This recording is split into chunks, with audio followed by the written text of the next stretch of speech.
Your heart rate ticks up, your chest tightens, and a tiny inconvenience suddenly feels like an undeniable emergency. We usually assume that halting this physical cascade requires an immense amount of mental discipline and sheer willpower. Think about the last time you acted in a way you later regretted. In that exact moment, could you have explicitly named the specific emotion you were feeling?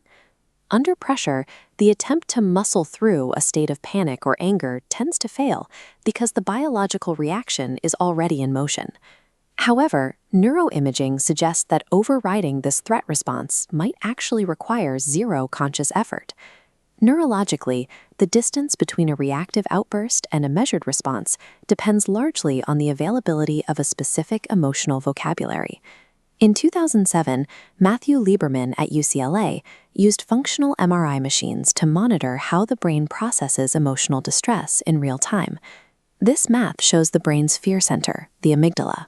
In the study's control group, subjects experiencing negative emotions showed massive, uncontrolled electrical activity in this region. But when subjects were asked to simply attach a single descriptive word to that emotion, the activity in the amygdala immediately shrank. As the panic center dimmed, a different area illuminated: the right ventrolateral prefrontal cortex, the seat of logic and executive control.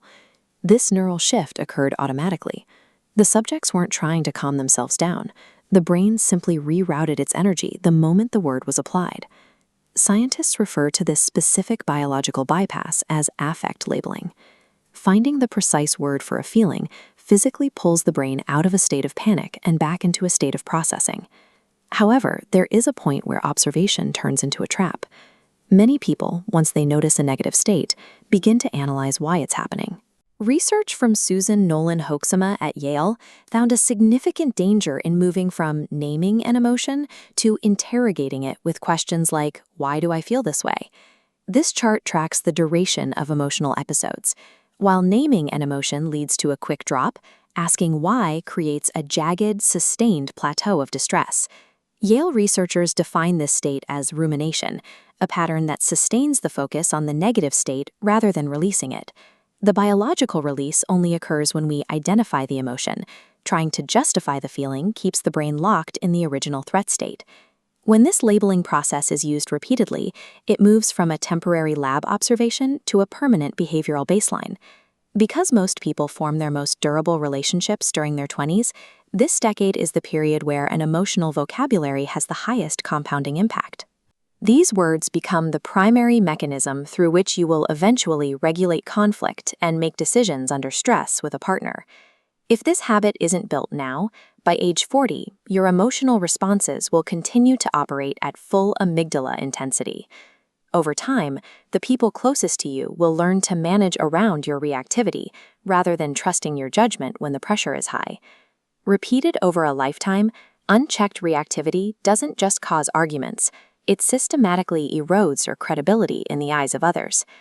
To see this mechanism work for yourself, try a specific test during your next emotional spike this week. Before you react, write down exactly one sentence, naming the specific emotion and the specific trigger. Follow the Yale research strictly.